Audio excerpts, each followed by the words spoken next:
Coming up on BearNews, the mother of all bombs has been dropped in Afghanistan. But what's next for the U.S.? President Trump has scheduled an upcoming press conference. Stay tuned to find out more. We've got all that and more on this episode of BearNews. Don't go anywhere.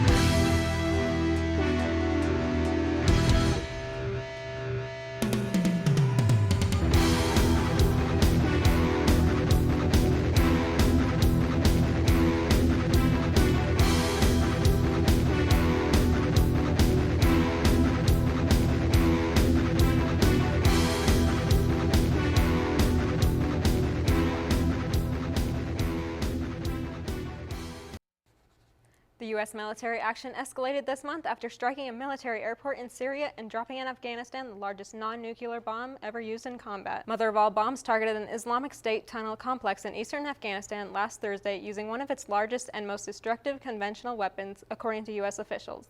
The U.S. tested GBU-43 bomb for years, but this is the first time in use. Army General John Nicholson, commander of U.S. forces Afghanistan, says the strike is the right mutation to reduce the obstacles against ISIL fighters. Afghan officials released estimates number of fighters killed in the strike to 96 over the last 6 days. Former Afghanistan President Hamid Karzai accused the U.S. of using his country as a weapon testing ground as he blasts atrocity of the MOAB. U.S. forces battling ISIL in Afghanistan since 2015, they estimate there are 600 to 800 fighters in the country. President Trump has said that he will hold a news conference next Thursday, April 27th, just 2 days before his 100th day in office. Trump made the announcement Wednesday as he signed a legislation to extend a program allowing veterans to get care outside of Veterans Affairs hospitals. The conference will be held to discuss veterans' issues, one of Trump's top priorities on the campaign trail. The president will be joined by VA Secretary David Shulkin and other unnamed officials. We will have an update of the conference on next week's show.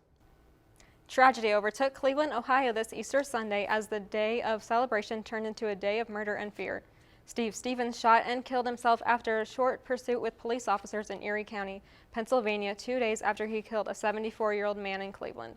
Stevens went to Facebook early Sunday and posted a video stating that he would be killing random people until he was caught by police. Stevens also posted a video explaining why he was going on a killing spree.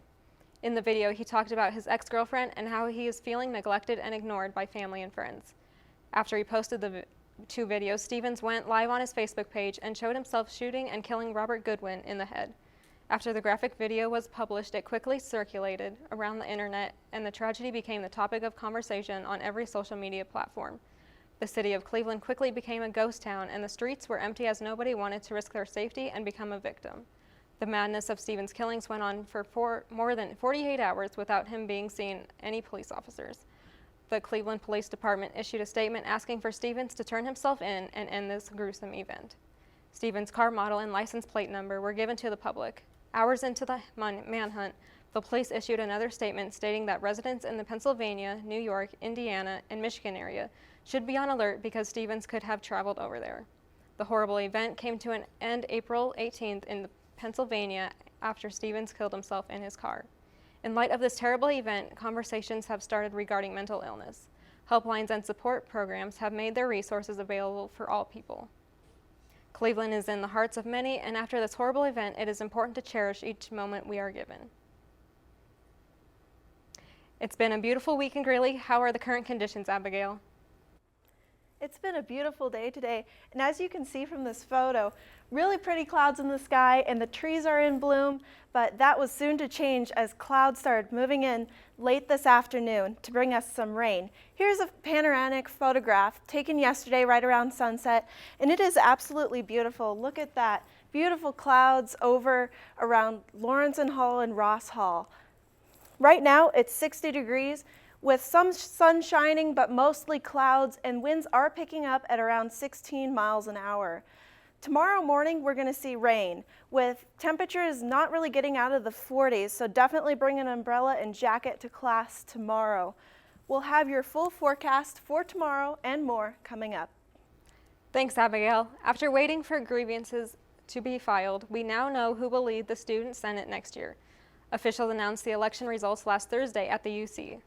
Kevin Ellis wins the student body president seat with 427 votes, while Michael Kelly got another term as student trustee with 577 votes. Jason Strofe-Farron is the director of finance, receiving 571 votes. Finally, in the cabinet, Emily Booth is director of student affairs with 615 votes. Also, the Middle East Studies program passed with 712 votes in favor. You can find the full result at www.unco.edu/student-senate. Coming up after the break, Abigail has her full weather forecast. Welcome to my block party. Glad you can make it. The only triple doubles you get come with fries. Last time you blocked someone, you were online. I can do this all day. Your moves are just gay. Using gay to mean dumb or stupid, not cool. Not cool. Not in my house, not anywhere. It's not creative, it's offensive to gay people. And you're better than that.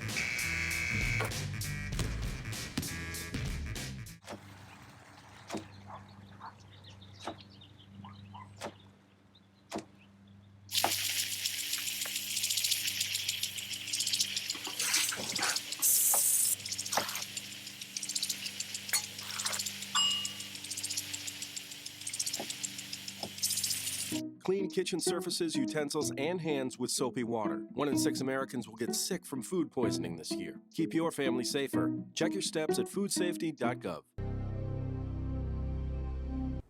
Welcome back. We've got a pretty cool satellite here today.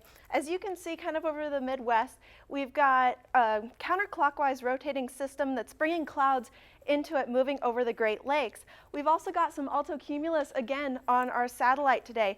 When you look over kind of California and Washington, you can see these clouds as they appear to be kind of speckly on the satellite. We can also see these clouds again kind of towards the Gulf states, as you can see kind of through Florida. Also moving back to Colorado, we've got some clouds moving in. You could see clear skies, and then out of nowhere, these clouds just come up and over the mountains, and those are actually going to bring us some precipitation. Currently, we've got high pressure over Colorado, but as you can see, low pressure then starts moving in within 24 hours, bringing us some rain and some snow to the mountains. And this system will move in through the weekend, and we're going to see definitely some rain throughout the weekend. Looking at our rain forecast, it looks like we're going to see less than an inch of precipitation here in Weld County. The models are thinking that most of the rain is going to stay kind of towards the eastern side of the state. And as you can see, it kind of picks up on Friday and then kind of moves through Saturday afternoon. Here is the current radar, and as you can see, we do have some storms picking up, moving into Denver. Here is Denver right here, and you can see the storms starting to move in even in the southern side of the state. The Colorado Climate Center is setting this out today about the current drought monitor, and it looks like for Weld County, we're going to see these drought conditions improving. We have seen some improvement to known change here in Weld County, but with those storms moving in, we're likely to see that improvement over the next few days. Taking a look at our 5-day weather forecast, you can see tomorrow we've got an 80% chance of rain, less than an inch accumulated, and then we start to see the sun come back with a few clouds the rest of the week, but definitely warming up into the 60s and 70s. That's it for weather. Stay tuned after this break for more news.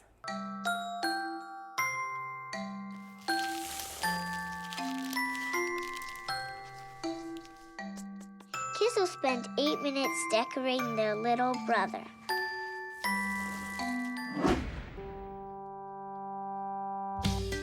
Brushing for 2 minutes now can save your child from severe tooth pain later. 2 minutes, twice a day. They have the time.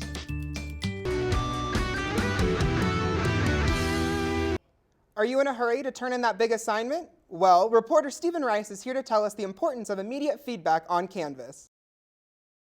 Instead of having to go to your professor's office, you can talk to them right on Canvas. In this edition of Canvas, we will discuss the power of preset immediate quality feedback via quizzes to students. With technology being so readily accessible and easy to use, feedback can be a breeze for those students. It will also help students to inquire and push themselves further, or even identify where they made mistakes and correct them. When creating a quiz or survey as a pre-assessment, use general response answers to cover most of the concepts. This will help you understand the goals set.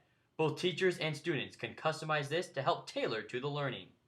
After assessment is up, both students and teachers can respond to your work in a timely manner. This immediate feedback can help both parties develop significant learning advances. One can learn deeper metacognitive learning strategies, and that helps any college student. Finally, the most known and widely used level of quizzes would be the formative assessment. This is a great time to pull together all those concepts that you've assessed and give feedback multiple times to show others that you understand the concepts. Thanks to quick feedback on assignments, we can become better learners and students altogether. Reporting from Candelaria Hall, I'm Stephen Rice, BearNews. Make sure to join us next week for the last installment of our look at Canvas. The International Film Series Club hosted a screening on Moonlight, the 2017 Oscar-winning picture of the year. Moonlight tells the story of Chiron, a young black man growing up in Miami. His story is told in 3 chapters and shows him growing up and discovering his true self.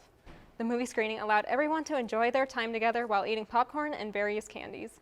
Before the screening, the film was introduced and a content warning was given to audience members due to some graphic content.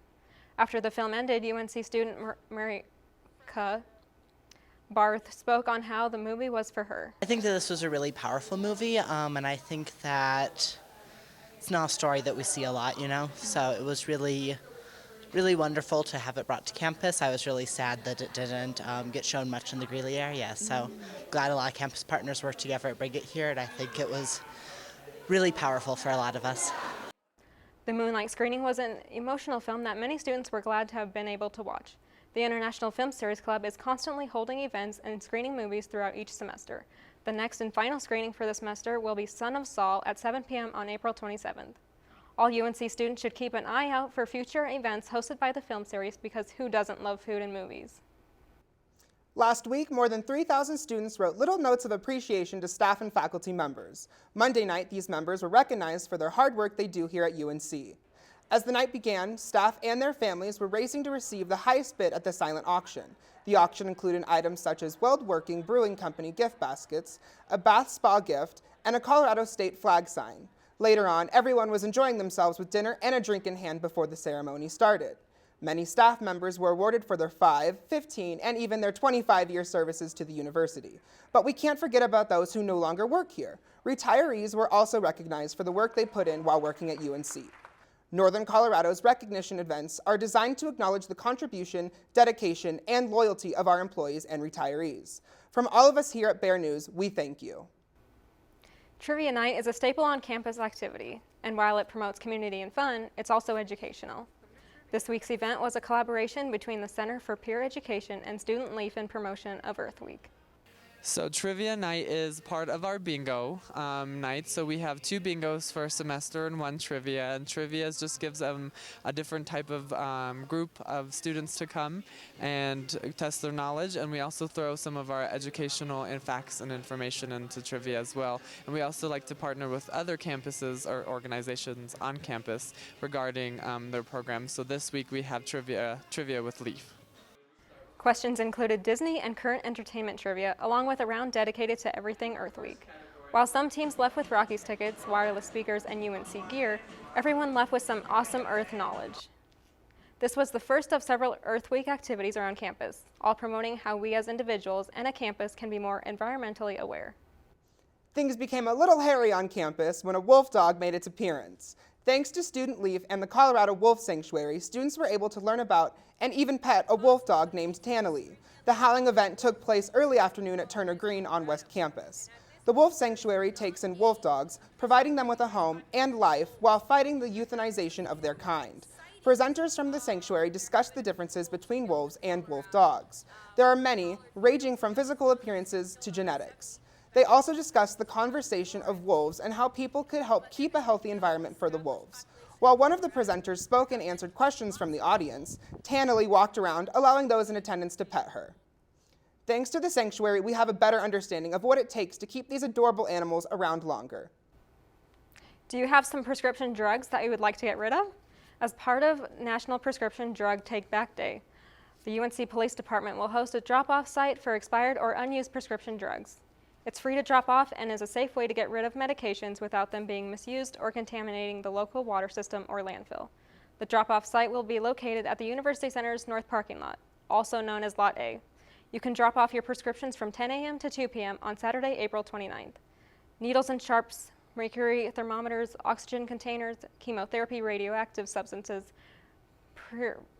pressurized containers, and illicit drugs are all not accepted.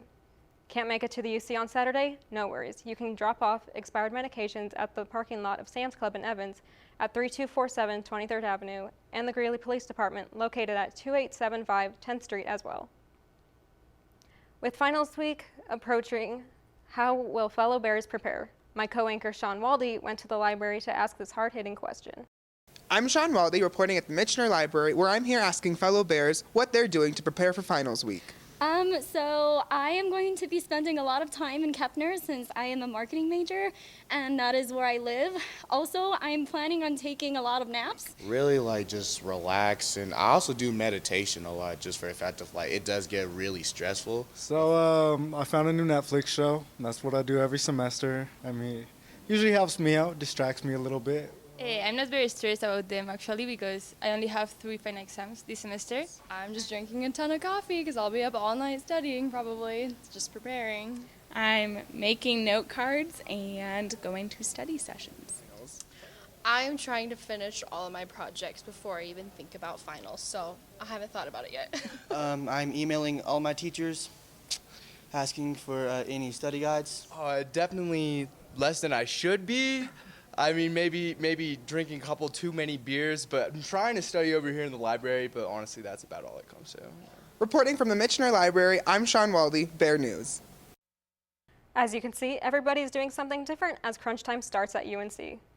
And that's our show for tonight. Thanks for joining us this evening. We'll be back next week. Until then, stay up to date on our Facebook, Twitter, and Instagram, BearNews 98. Be sure to like us. And a big thank you to Peak Stucco and Stone for their help with our brand new set. We'll be back next week. Have a great week.